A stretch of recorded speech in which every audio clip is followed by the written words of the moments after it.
Hello, everyone.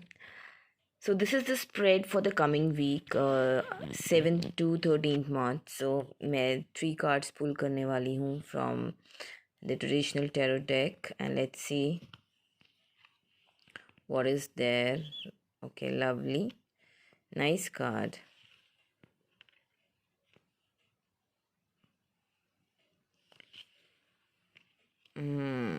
Okay.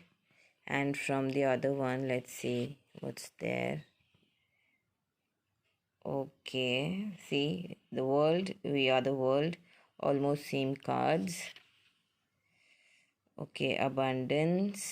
All right, Queen of Pentacles, abundance, and one more card. What's this? Okay, turning on. Okay guys, और आई सी जो मैं देख पा रही हूँ आने वाली वीक में probably abundance is one thing. May be थोड़ा मॉनेटरी इशू हो सकता है, आपकी जो पावर है आप उसको पूरी तरह से यूज़ नहीं कर पाओगे। और आपके लिए अपनी चीज़ों को प्लान करना बहुत ज़्यादा ज़रूरी है कमिंग वीक में। अपने फाइनेंसिस को मैनेज कीजिए, जो आपके पास है उसको पूरी तरह से यूटिलाइज़ कीजिए। आपके यू हैव एवरीथिंग एक्चुअली, पूरा लाइफ में बैलेंस है, बट उस बैलेंस को आप शायद समझ नहीं पा रहे हो और शायद कुछ और ढूंढ रहे हो, कुछ और पाने की कोशिश में जो है आप उसको रियलाइज़ नहीं करे। कहते हैं ना, किसी चीज़ की रियलाइजेशन होनी, तो आप उस चीज़ को रियलाइज़ नहीं करोगे। आप एक ऐसी फील में रहोगे कि भी मेरे पास इस चीज़ की कमी है। you'll keep on repenting on things which you don't have, but what you have and what you're blessed with, you need to cherish that. Running behind things which are not for you, especially you can say, for you is not the right word, I'll say कि और चीज़ों के पीछे भागते हैं ना, जब हम कहते हैं कि हम नई चीज़ों के लिए पुरानी चीज़ों को भूल जाते हैं, तो this is what is happening here. Otherwise what I see here कि कोई ऐसा साइकिल आपकी ना, जहाँ पे आपकी चीज़ें, आपको लग रहा था कि कुछ चेंज नहीं आ रहा है, तो वो चीज़ एक फ़ेज़, डिफ़िकल्टी वाला फ़ेज़ भी हो सकता है, और ऐसा फ़ेज़ भी हो सकता है जो आपको पसंद नहीं आ रहा है, वो फ़ेज़ ख़त्म होने वाला है। And you are going to get some better option. It could be travelling also. आप ट्रैवल भी कर सकते हैं, इंटरनेशनल ट्रैवल भी हो सकता है। आपके stars, you can get a visa done, you can apply for visa. ये चीज़ है। सन आपका प्रोफेशनल ग्रोथ भी मुझे काफ़ी दिख रही है, प्रोफेशनल ग्रोथ है, आप टोटली ब्लेस्ड हो इस week. The only thing is जो आपका जो थॉट प्रोसेस है, थोड़ा सा जो चीज़ें मैनेज करने वाली हैं, थोड़ा मदर इशू भी मुझे लग रहा है। मदर के साथ थोड़ी सी अनबन हो सकती है आपकी। और थोड़ा आपका ना हार्ट चक्रा को, जैसे अपने इमोशंस को बैलेंस करना, आपकी जो बात है उसको ठीक तरह से प्रेजेंट नहीं कर पा रही हूँ, और बड़ी इनसिक्योरिटीज़, स्टमक इश्यूज भी हो सकते हैं आपके। लैक ऑफ लव फील कर सकते हो आप, बट जो नहीं है ये आपकी इंटरनल चीज़ें हैं। बट लेकिन जिस चीज़ का आपको ध्यान रखना है, दैट इज़ मोर ऑफ आपके ना थ्रोट का, अपने गले का ख्याल रखो। लोअर बॉडी में पेन हो सकती है आपके।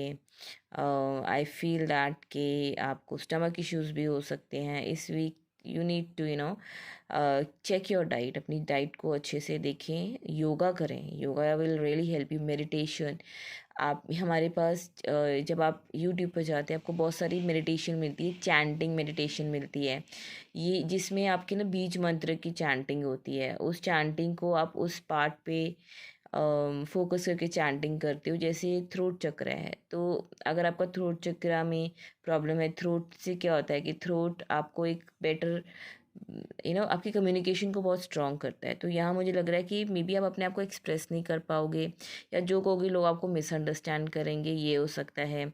आपके इमोशंस, ये चीज़ें, और सोलर प्लेक्सिस का मुझे इशू काफ़ी ज़्यादा लग रहे हैं यहाँ पे, और रूट चक्र का भी काफ़ी ज़्यादा हाईलाइट हो रहा है। रूट चक्र में लोअर बॉडी पेन हो सकता है आपको, और स्टमक इश्यूज हो सकते हैं।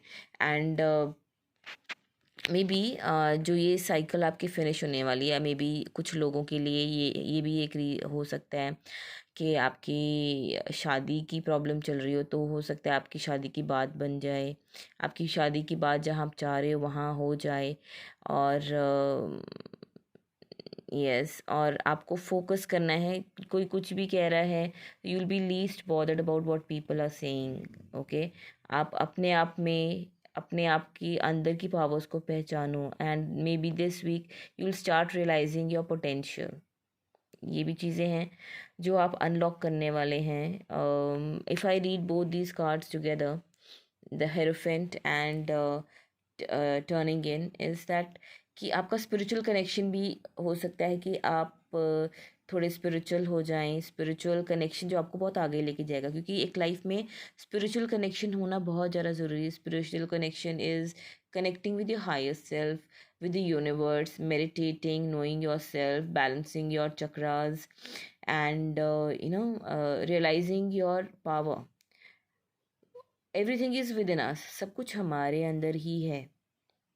उसको हम रियलाइज़ कर उसको हमें रियलाइज़ करना है। जैसे मैंने चक्रा बैलेंसिंग के लिए कहा है, चक्रा बैलेंसिंग बहुत मिरेकल करती है, बट उसको तरीके से किया जाए और उसको रेगुलरली किया जाए, तभी आपको उसके रिजल्ट्स मिलेंगे। एक दिन चक्रा बैलेंसिंग करके it is not going to help you. It is the daily, जैसे आप डेली वर्कआउट करते हो अपने आप को फिट रखने के लिए, वैसे हमारे चक्रास को एक्टिवेट होना बहुत ज़्यादा ज़रूरी है, ताकि हम हमारी जो अंदर की इनसिक्योरिटीज़ हैं वो निकले, हम अबंडेंस को अट्रैक्ट कर सके। जितने हमारे चक्रास बैलेंस होंगे, हम अबंडेंस अट्रैक्ट करेंगे, उतना ही हमारा प्यार बढ़ेगा लोगों के साथ।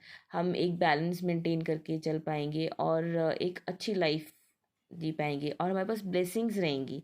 अगर हमें ब्लेस्ड बनना है, अगर हमें लाइफ में हर चीज़ अचीव करनी है, तो हमारे लिए बहुत ज़्यादा ज़रूरी है कि अपना स्पिरिचुअल कनेक्शन बना के रखें, मेडिटेट करें, अपने गोल्स की क्लैरिटी लेके आएँ, और अपनी थर्ड आई को एक्टिवेट करें, ताकि हम देख सकें क्लैरिटी लाए, अपनी ट्यूशन को फॉलो करें। किसी और को फॉलो करने से अच्छा है वो चीज़ फॉलो करें जो हमारा दिल कह रहा है। तो हियर कोई भी डिसीजन लेना, तो मुझे ये भी लग रहा है कि भी आपकी आपकी बड़ों का आपका आप पर बहुत हाथ रहने वाला है। आपके जो घर में सीनियर्स हैं, उनकी सलाह से ही उनसे कोई भी काम करने से पहले उनसे सलाह ले लें, ठीक है। और कई बार बातों बातों में वो बहुत जो एक्सपीरियंस हैंड होता है ना, वो बातों बातों में हमें बहुत कुछ बता जाता है, तो वहाँ से हमें कुछ एक इनपुट मिल सकता है हमारे डिसीजंस को और स्ट्रॉन्ग फर्म करने के लिए। और आपकी जो बस थोड़ा सा आप अपने थॉट प्रोसेस को थोड़ा सा अलाइन करके रखिएगा, अपने एक्सपेंसेस को मैनेज कीजिएगा। एंसेस्ट्रल प्रॉपर्टी, कुछ प्रॉपर्टी इशू भी हो सकता है, मुझे ऐसा लग रहा है कि यहाँ प्रॉपर्टी इशू भी दिख रहा है, मदर इशू भी है, मदर के साथ अनबन हो सकती है। Okay, so all together I really see that this week is going to bring major changes, major life changes। जो चीज़ें आप जिसे ख़त्म करना चाहते थे, वो चीज़ें ऑलमोस्ट मुझे लगता है वो फिनिश होके एक नई साइकिल स्टार्ट होगी। और this could be your spiritual connection, and it could be a marriage for few, it could B spiritual connection for few, it could B marriage. So all together it is very good week, and let's see what is the angel guidance I have for you. Oh my god, it is saying patience. Okay, so main thing that you have to remember, that you have to grow spiritual, meditate कीजिए और patience रखिए। कुछ चीज़ों का पूरा होना ज़रूरी है, और वो पेशेंस से ही होगा। If we rushing for things to happen, that could create a problem. And overall energy, okay, overall energy क्या है हमारी, जैसा ये सेट कि मॉनेटरी इश्यूज हो सकते हैं।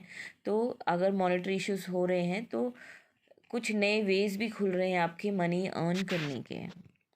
और वो ये भी कह रहे हैं कि अपनी कीमत को अपनी वैल्यू को पहचानिए, अपने आप को वैल्यू कीजिए। It is very important that you value your self.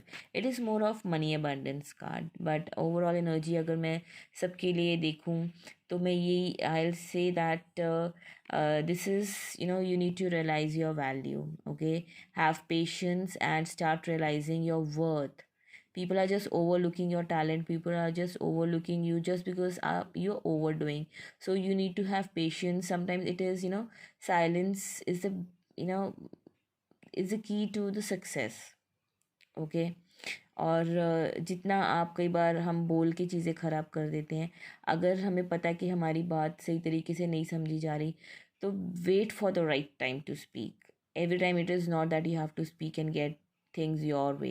Sometimes doing things other way bring more luck and abundance. So here you're guided by this angel of patience. एक और कार्ड निकाल लेते हैं। Okay, and it is also saying about adjacent possibilities, like patience रखिए and दूसरी और opportunities भी find कीजिए लाइफ में। Don't run after only one thing, you have other possibilities coming your way, and this is going to bring a lot of good good things, maybe a new job। अगर आप जिस job में काम कर रहे हैं उसको ऑपोजिट उसकी कोई और ऐसी ऑफ़र अच्छी आ सकती है, तो you should go for it. अगर आपको एक अच्छी ऑफ़र मिल रही है जॉब के रिगार्डिंग, एंड शायद यही एडजेसेंट पॉसिबिलिटी आपकी डोर ऑफ वैल्यू है, यानी कि ये एडजेसेंट पॉसिबिलिटी आपके लिए बहुत मॉनेटरी फाइनेंशियल आपके स्टेटस को इन्हांस कर सकती है। So be ready for the adjustment possibility, so that जो मनी स्टक यहाँ पे मुझे दिख रहा है आपका, वो आपका इरेडिकेट हो जाएगा, वो निकल जाएगा। So you will be blessed with the best things. Okay, so I hope you resonate with this energy, and we'll see you next week. Bye.